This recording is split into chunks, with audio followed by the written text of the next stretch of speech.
Just everyone keep eating. We're just going to keep the program moving on. Next up, we have Lloyd Knight from the Idaho Department of Agriculture to give us an update on the Snake River response. And I don't know, Lloyd, can you see me? I see you. I hear you. Everything's good. I feel like we're calling from the moon, but it's only Idaho. Yeah, perfect. Anyway, this winter I had an opportunity to visit the state capital in Idaho and representing Penmore and talk about some of the challenges with the USMCA trade negotiations and everything else. But anytime I have an opportunity to pop in at Idaho, I always take it to visit Lloyd and learn more about some of the challenges and opportunities they're having with their treatment in the Snake River Canyon. So thank you very much for joining us here, Lloyd. Looking forward to learning more about what's going on in Idaho. Super, and I appreciate it, and I appreciated our chance to visit this winter when you were in town, and I was really excited to get up there. We're still in our legislative session, still chasing some things around on this end, and of course our season is getting started, and had a few budget reductions, etc. So it just didn't work to make it up there. But I do appreciate the chance to do it this way. It's not the ideal way. We'd always much rather talk in person, but I guess we'll take technology's tools when they give us the opportunity. So, for the sake of the discussion, I kind of have a lot of slides jammed in here, but I wanted to kind of give you a flavor of a number of things related to our program and the treatment in particular that we've done in the Mid Snake. And I know you've had a lot of good conversations. I listened in some this morning to the conversations that you're having about what containment looks like and what watercraft inspection and decontamination look like, and all of those. Uh, so for us, I'll try to give you a good look at our program and a good solid look at treatment, and know that we stand available to answer any questions or visit further in any other context that you need to help the folks in Saskatchewan and beyond with your conversations. So this doesn't have to be a one shot deal. By way of background, our program's been in place since 2009. Is when we first started opening our check stations and doing monitoring and doing those sorts of things. Last year in 2025, we did 170, nearly 172,000 inspections statewide. Over 24,000 of those were in that Mid Snake quarantine area. There's actually three stations there. The three Snake River stations listed on the slide that are specifically there for the containment and quarantine function in the affected area of the Mid Snake, where we have our quagga mussel infestation. But as you can see from the map, we pretty much try to cover as many routes into the state as we can. This has always, for the most part, been a program and a check station system that, until the infestation in the Mid Snake, was focused on the borders of our state, with just a couple of exceptions, and that's kind of how we've always had things set up from a check station standpoint. Um, at the same time we started our check station activities, we did start monitoring, and we've always had the idea that our monitoring program would be one that would focus on that would include multiple sampling events at water bodies across the state. And we have grown that to a program that continues that theme, and in fact try to take even more samples year to year than what we had the previous year. We're utilizing some different tools and techniques now. We've added eDNA since we've had the infestation, but we don't rely on it only, and we just rely on it in a certain way. Our primary tool is the veliger sampling that we do to put those samples under a microscope. But we do utilize some eDNA. We do have some adult monitoring sites, and we look at infrastructure and substrate along the way. And of course, we are doing a lot of sampling in the Mid Snake in that affected area, as we continue to delimit the infestation there, as we keep track of what we're seeing in that particular area, and just as important, what's going on upstream and downstream of there. Traditionally, we've utilized contract labs for the microscopy. We have started to get our own labs up and running, primarily serving the work we do in the Mid Snake in that infested area. Just mainly just out of a capacity standpoint. As you can imagine, when we first found the infestation in 2023, we about wore out our contract labs and the contracts we had with them as we worked on that effort. So, now we're starting to build in some of that capacity within our own shop, but it certainly is not replacing what we have from a contract standpoint. Excuse me.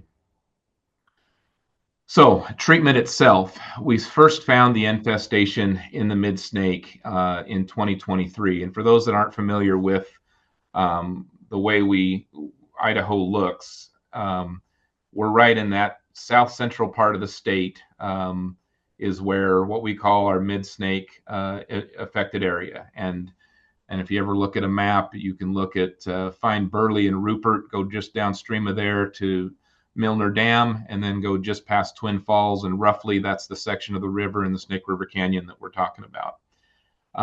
We found our first detection on September 18th of 2023.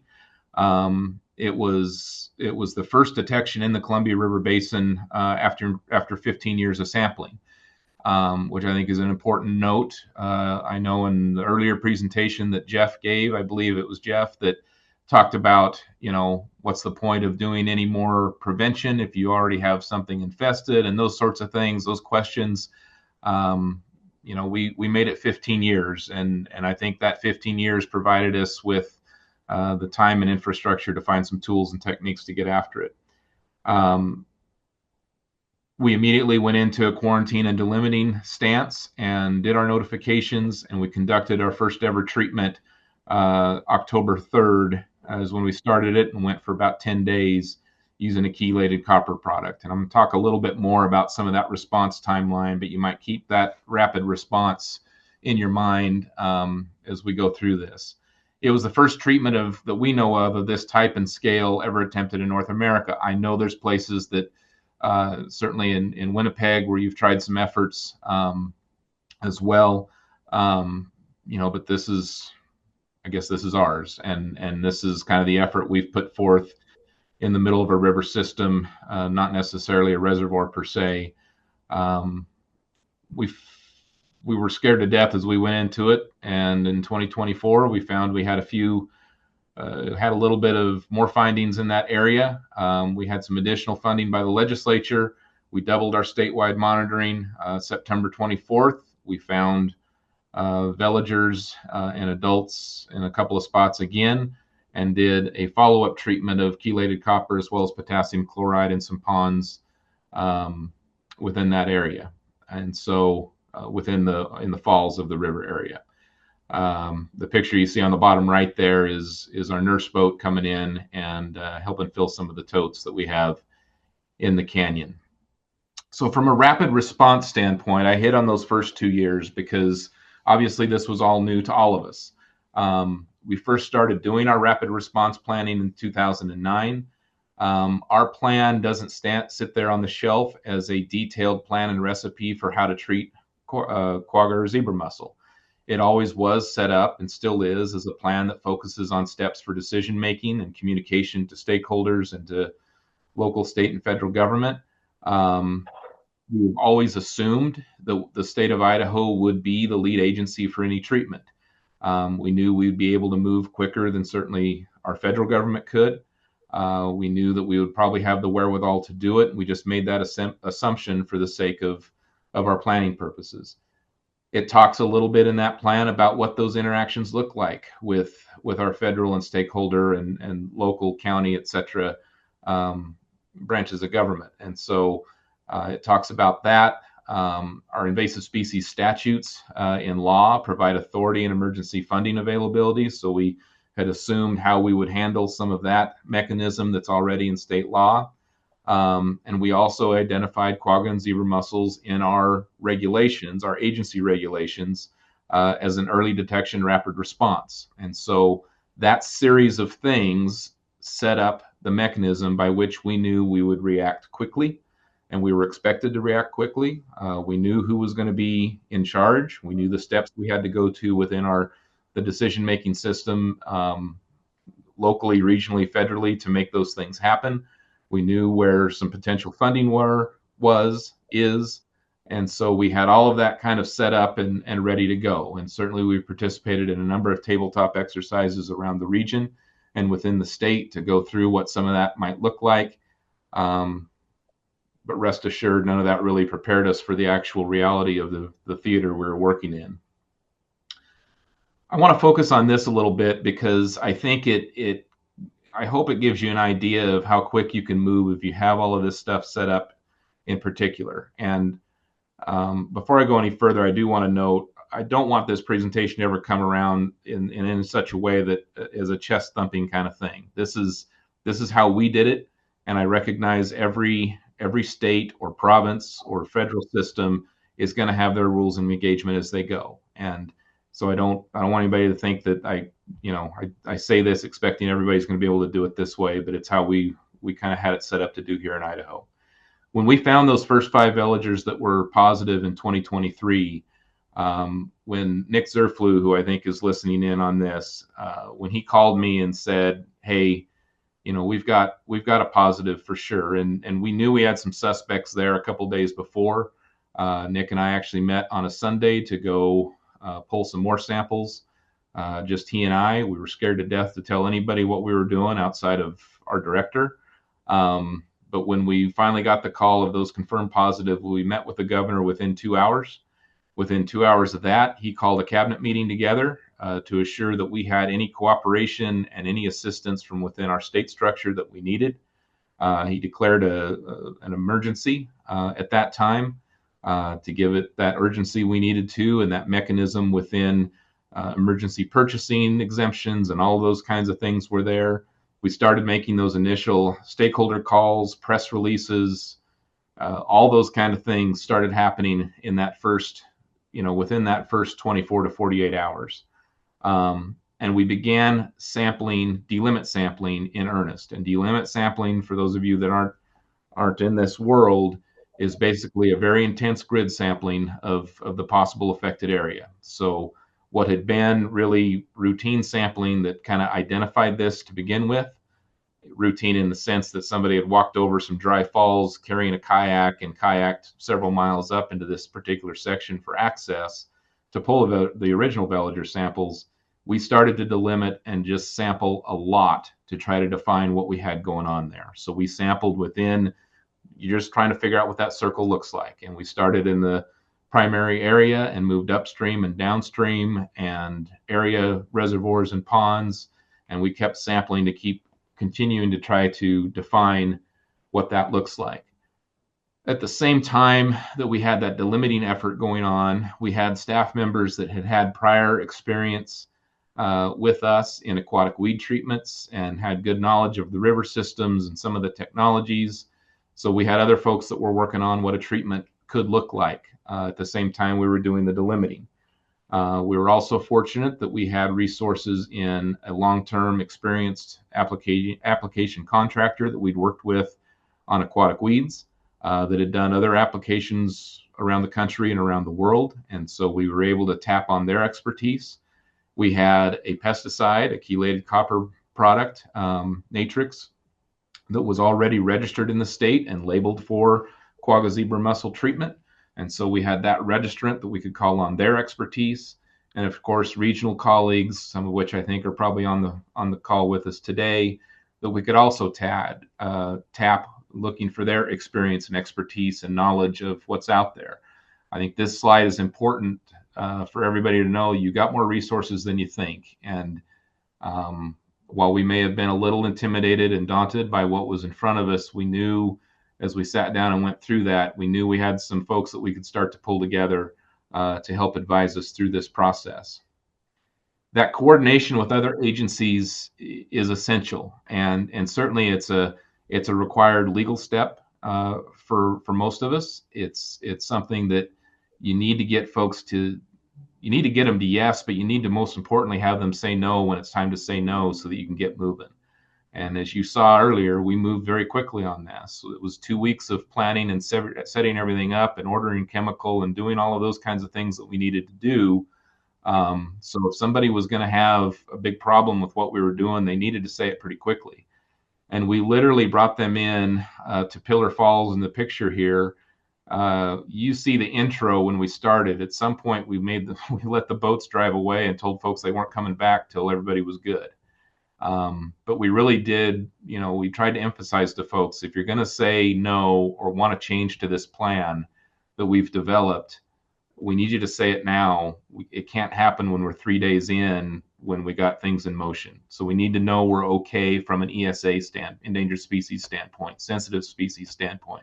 We need to know we're okay with EPA with regards to the use of the product. We need confirmation that we're good with Idaho Power, because we're going to be in and out of their hydro facilities. So we needed to know all of that from all of those folks, and need to know we're good on access for recreation and those kinds of things, because we're about to shut down the river for at least 2 weeks, likely longer, to do this treatment. We can't really undo it once we start. So all of that happened very quickly. Everybody said yes. They were all supportive of us moving forward, and by supportive, I don't mean just because they wanted to make sure they got back for lunch. They all gave us their thumbs up, and they wanted to see this plan happen, which we're very pleased with, of course. When we came into the 2024 treatment, this is kind of what we look like from the standpoint of where we had seen active mussel presence. A few adults, certainly veligers, make up this presence. This was the largest that the area had been. This is about a 7 to 9 mile stretch of river. When we got into 2025, we'd cut it basically in half. And so as we entered this last treatment, we were pleased as we got through the monitoring season to see that area had reduced. It gave us a feeling like we were starting to hit something, but we also could tell that we were starting to notice some things that needed some different attention in 2025, which I'll get into in a bit. So again, we had a detection on September 12th of 25. And as we did our delimit, we identified that 3.5 river mile stretch that still had quagga presence in it. Went right through the same, at this point, we've had a plan that we've implemented for 2 prior treatments. So certainly that urgency and rush was a little bit different, because we know we're tweaking an original plan, not developing a brand new one. And we went ahead and did that 3rd treatment last year from September 30th to October 14th. You probably have picked up on a theme that September seems to be the magical time when we're going to find these. I'm sure that's a temperature issue, a flow issue, just it takes that long for them to get to the point of being comfortable enough to reproduce where we can find them. But again, we went into 2025 with some new focus and some new urgency on some issues that had begun to present themselves. This is a very complex river system. There's deep pools, springs, and waterfalls. So it took a lot of interaction with other agencies this time around, continued interaction, to get a better handle on what water is coming into the system in the canyon. Are there refuge areas that we need to consider? There are. What have we missed that has us back here for a 3rd treatment? So we put forth an even bigger effort, a very focused effort ahead of the 2025 treatment, to really leave no stone unturned. So we focused more on deep holes that are in the river. We're talking about holes that are from ancient waterfalls or some other incident in that canyon that happened in thousands of years ago, but they represent a hole in the channel that could be 100 feet deep. A lot of geologic feature there. Trying to account for the flow of all of the springs and returns coming into the river, and where are they, at least the ones we can see. And so assistance from Department of Water Resources in measuring and understanding what's going on both in the holes and the springs.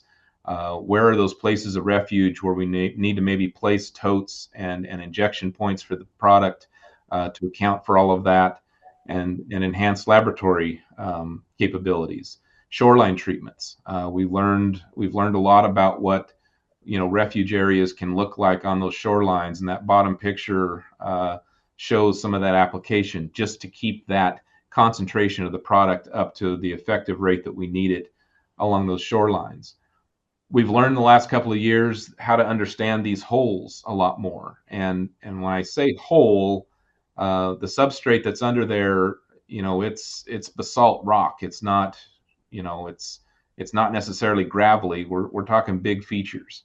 And so we started to learn that we were having a laminar flow that was keeping product from getting to the bottom of those holes, or at least keeping it from being in the middle of the holes. It was getting to the bottom because copper wanted to sink, and we had it at a concentration where the flow was above, but we had a lot of things working against us in those holes, and we were able to work on concentrating on that.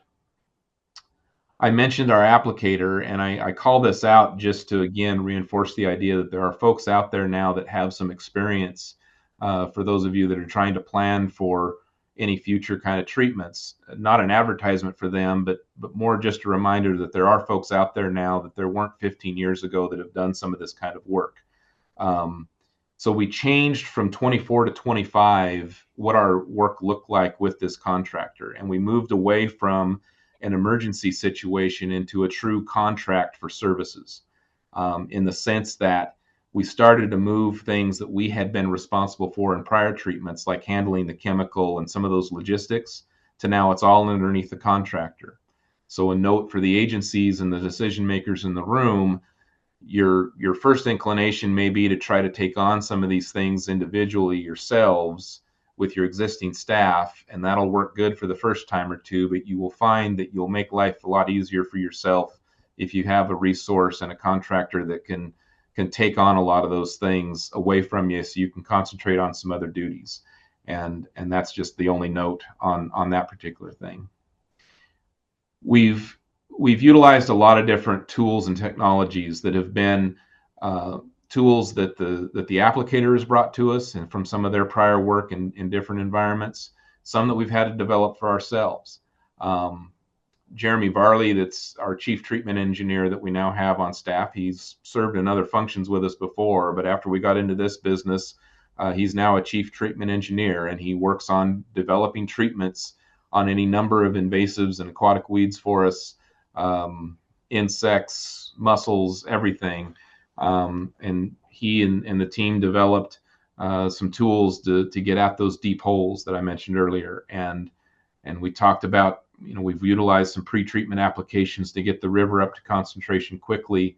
And the shoreline treatments has also been part of that. So we're utilizing some tools like meter drip boxes that have already been used in some treatment of irrigation and water systems. And then we've had to create some new ones. And as mentioned, we've had a number of challenges to overcome. The hydrology in this particular stretch is very unique to this stretch, and we recognize that anywhere else in the state, we may not need to worry about some of these same features, or we may have new ones. So we had to measure those springs coming in. The picture you see there, some dye tests to figure out where that water is coming from and where it's going, identify those safe harbors, and learn about the absorption and dilution that can happen in a system like this. From the top of this section to the bottom, it gains, I think, about 200 or 300 CFS of flow below the treatment area. Within about 10 or 12 miles, it adds another 1,500 CFS from irrigation and spring return coming back into the system. So you've got a very dynamic system with a lot of water changes there that we've had to manage around.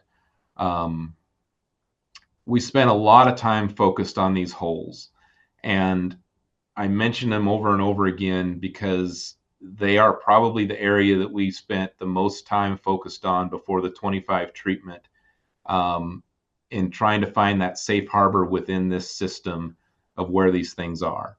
And it's where we've sent in our own dive teams. It's where we have done a lot of time mapping. We've done a ton of sampling in these throughout the treatment daily to know that we're getting our copper concentration where we need to. Nick led a team that I was on during the entire 25 treatment with one of the folks from CPRO, the pesticide company. And then twice a day, we would go out and measure concentration at different depths in these holes to make sure, and there was another team on the other stretch of the river, to make sure we were hitting our concentration that we needed to. And and account for that absorption from organic matter, account for the flow issues, account for the natural tendency of copper to sink, and all of those were part of that effort. And understand those safe harbor areas in an area where you may or may not be able to see all of that spring input into the river, understanding where those are and why things like a surface treatment, or excuse me, a shoreline treatment are important to keep that concentration up so that nothing gets away from you. And that safe harbor area in a river system like this, when you think about all the geologic features, much of which you may not be able to see as you see some of these rocky areas here, and you see organic matter that will collect on one side of it, and then you'll see an offside downstream part of it that can also be a safe harbor area, making sure that you figure out how to get that concentration up. These are all things that as you approach your treatments, that intimate understanding of that river system that you're dealing with is so important.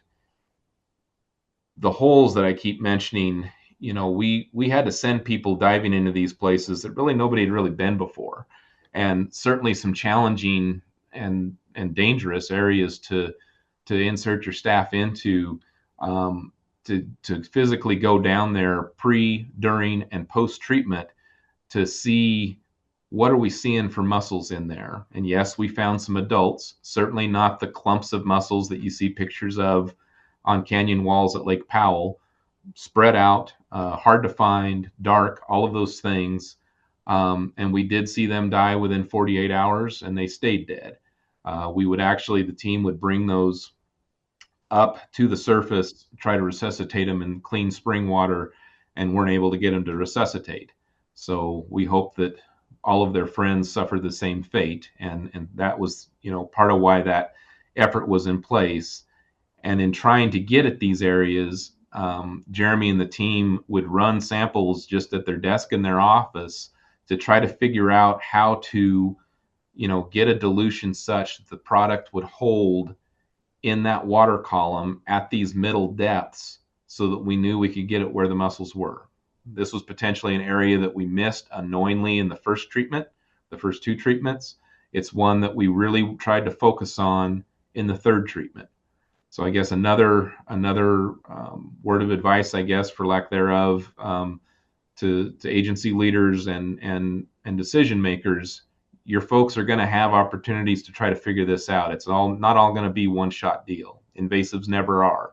And we had to do quite a bit of work on a bench, on a desk, to understand what that looks like in that suspension of product, the absorption that can happen, the absorption that can happen because of organic matter, because they're going to have to adjust rates a lot. And we pulled samples, like I said, twice a day, each day of treatment, to keep tweaking at what we needed to in that dosage to keep that concentration up at a lethal level for what we were trying to get at.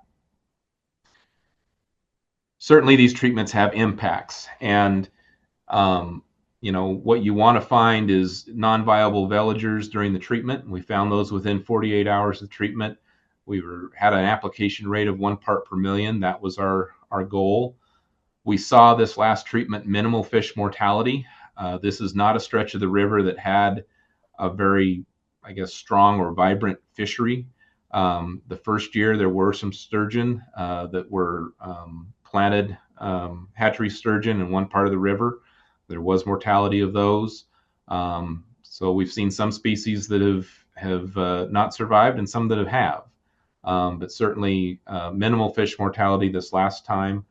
The copper has dissipated during each treatment as we anticipate. So the team did a lot of modeling and a lot of work to understand what the pre-treatment copper levels are and how that dilution happens downstream in our dilution zone following the treatment area, and figuring out how to ensure that product is diluted out back to background levels in the treatment area downstream, ahead of sensitive species that are downstream. So we did have that to consider. So our folks at DEQ, Department of Environmental Quality, and the Office of Species Conservation assisted us in that effort as well. So again, a lot of team members from other agencies that have helped with that. Outreach is important. And so that first year, we did a tremendous amount of outreach because it's obviously brand new. So you do the town halls, both in person and virtual. We did a lot of notifications of water rights and residents along the way, a lot of collaborative communications. And we were very upfront and clear with folks and upfront with what we were expecting to see. We knew we would see some fish mortality, especially that first year. We knew, that this was going to be visible. It's not something done at night. It's done in the daylight, and when you turn the water blue, when you turn it on, folks are going to notice. But we also got to talk a lot about the threat of quagga mussels and why this treatment was important for anyone that has any relationship to the river at all, including recreation and irrigation and hydro and municipal, all those things, and species, sensitive species. They were all part of making sure we tried to address that and continue to in our outreach. This has cost anywhere from $2 to $3 million a year. Each year we've done it. That includes, that's a pretty all-encompassing cost. I have helicopter on there because we have had to lift boats into certain sections of the river we can't get boats into because of natural and man-made impoundments throughout this part of the system. But that includes chemical and labs and application. Even though the area went down in 2025, the cost went up because we moved into a separate kind of arrangement in how that product was procured. And we also added a lot of complicating layers to that from an application standpoint. The shoreline and all of that added some different layers that we hadn't had before. These have all been done largely with state of Idaho funds, emergency funds available through the state. Some of them are agency funds. Some of them are part of it being an emergency that first couple of years. We've had some federal reimbursement, but that really hasn't been a big part of it. It's been pretty slow coming. So it's not one that we've had a ton of. Okay, lessons learned. I got a couple of these slides, and then I see there's a couple questions in chat, and there may be some there. So I'm trying to kind of get through these so we can get to the conversation part so you can quit listening to me quite so much. Lessons learned. Each treatment scenario is going to be unique. It seems like that's a pretty simple concept, right? But you will find that even within the state of Idaho, in the same river system, the Snake River, we could be in any number of places and it won't be like what we have in the Mid-Snake. It won't have the same geologic features. It won't have the same water quality, water volume, any of those things. And you may have some challenges you didn't anticipate, that it may or may not have impoundments that actually might be helpful. It may have a whole different range of sensitive species issues. So there's not any one scenario or recipe that's there short of how you go about making the decisions and doing the thing. You're going to have an opportunity that you need to, ahead of time, assess and understand what you have the capacity and bandwidth for your responsible agencies, what you have for staff experience and expertise, what you have for staff resources that can dedicate to it. The treatment may be 2 weeks, and you have all of the time and focus of your team in that 2 weeks. But you need to figure on this being about a 2-month window because of what goes on before the actual treatment starts, in sampling and gathering up resources and doing all of those things, and in the breakdown and sampling that follows the treatment itself.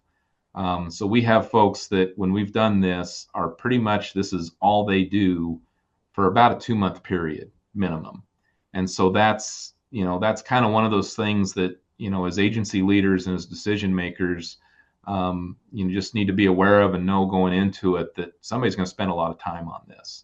And it's probably going to be all they do depending on the scope of what you're doing.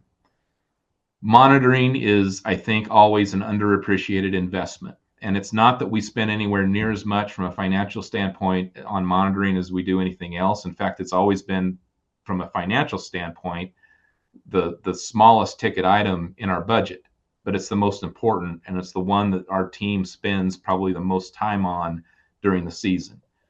We operate a lot of stations. We have cooperators that operate stations for us. That's always going to cost more than anything else. But monitoring is where we put the expertise and the time for our full-time staff.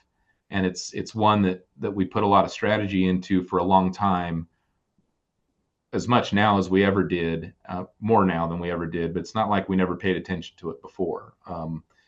And so it's a big one. Um, you're always going to be the best expert about your particular case study and what you got going on. Certainly there are going to be folks that can come give you some ideas, and there were some that brought us ideas that were very helpful, and we appreciate it. Some we were able to implement, some we didn't. But you're going to understand your water bodies that you're working in better than anybody else, and just know that going into it, and know that there are going to be some stakeholders, policymakers, public and agency staff that need clear communication, that you need to hear from, and that you need to hear your message along the way. They need to not be surprised when something happens, how it's going to happen. Of course, the day it happens, you're probably going to think you didn't communicate near enough ahead of time, as we did, but that's going to be pretty important. So with that, group, I can sure answer any questions folks have.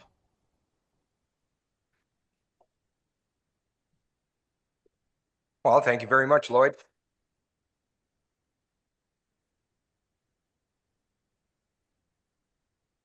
Before we take a few questions from the audience here, Lloyd, I got a question for you. Where did you source the potassium chloride you used in your treatment regime? From right there in Canada. We actually got it through the Simplot company, and they worked with a vendor in Canada, as you might expect. And in fact, the good story about that is it had previously been registered as a molluscicide through, I believe, Minnesota, had done it here in the States. And we just actually, Simplot reached right out to that same vendor. We were able to utilize that same label and get it here. So I guess thank you for your assistance. Well, thank you, Lloyd, for letting me have a shameless plug for Saskatchewan Potash. That's right. Any questions from the audience?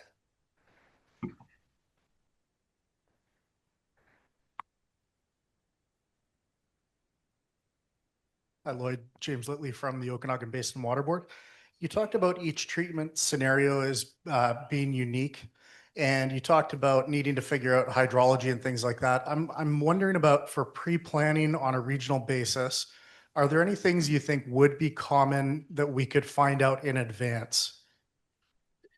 Yeah, thanks for the question. And I think of folks, I think all of us in the Pennoir region, we are very fortunate in that we have partners and stakeholders in the form of the folks that run and operate dams and systems that have, I think, a very good understanding of the geology and the hydrology of those particular stretches of river that they're on. So certainly, and it kind of depends on where you are, right? In some places, it's an Army Corps facility. In some places, for us, it's an Idaho Power or an Avista facility. For you all that are in Canada, I'm not quite sure how that works for you all, but those folks are going to have a very good understanding, and it's probably not going to be an understanding you always hear about. In the States, Idaho Power has to have a lot of different surveys and understanding that they have to do as part of their licensing for that facility. We've come to appreciate that there's a lot of that information that they had that they probably none of us ever knew that we would need. And so that's been very helpful to us in understanding what's there for some species survey for different sensitive species and that sort of thing. If there is none of that, it really puts you at a disadvantage. We've been very lucky because in this stretch, it has a lot of focus previously from water work because of some interactions with some other aquifers in the area.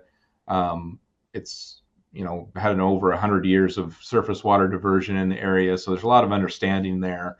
But I think it's that interaction with all the stakeholders in a particular stretch of whatever river you're on. I think you'll find a lot of that stuff exists in some form. Lloyd, we had a question from the chat from George Bonheyo from the Pacific Northwest National Lab. He was asking about the copper concentrate used to, or the sampling of the copper concentrate, and then if you had some rough numbers on that one. Yeah, so, I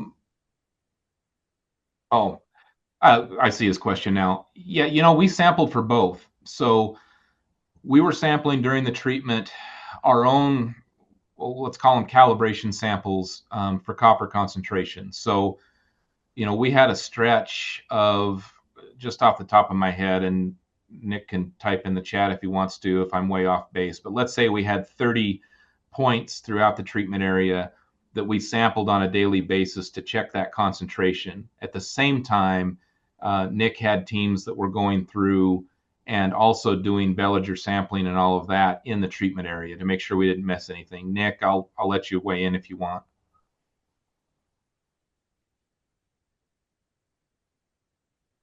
Yeah, thank you, Lloyd. And Nick Surflew here with the department, and I'll add some details in the notes. But yeah, in a nutshell, it's essentially both veliger sampling and copper monitoring has increased each year. So each action on the river, we've taken a look at where we need to be sampling. And previously, you heard mentioned in this slide and breaking that treatment area up into different components, being the deep holes, the shorelines, the spring or inflows from water diversions. Each component of that had its own specific copper monitoring that was associated with that. That was a way that we could help calibrate and dial in the treatment to make sure that we're addressing any deficiencies. Basically, anything below that 1 part per million labeled rate needed to get bumped up. And that was due to our increase of copper sampling. And then with that, on the microscopy and on the adult survey side, each year again has increased in the number of sampling or surveying events that we've done. That was to help better inform the treatment and knowing what areas of the Snake River within that treatment area we need to be focused on, mainly those deep holes, and adapting some of our sampling for veliger and for adults to better find them. Because what we're finding is the adult colony in the Snake River is very, very small. And so it's a needle in a haystack type of work. And so you need to increase sampling frequency to better align with that. And I'll put some details in the chat.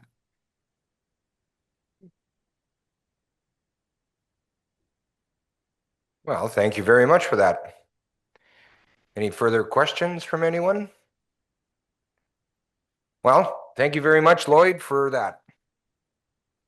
Hey, you bet. Just one final plug. I know you've got a couple of folks in the room that I want to say hello to. Martina from British Columbia.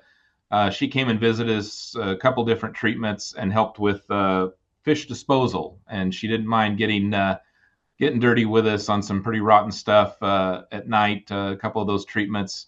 Stephen Phillips, I see on here from Pacific States Marine Fisheries, always a resource for us, and almost as cranky as I am most days. So I appreciate that. But appreciate it. Let us know if you guys need anything else. Absolutely, Lloyd. Thanks.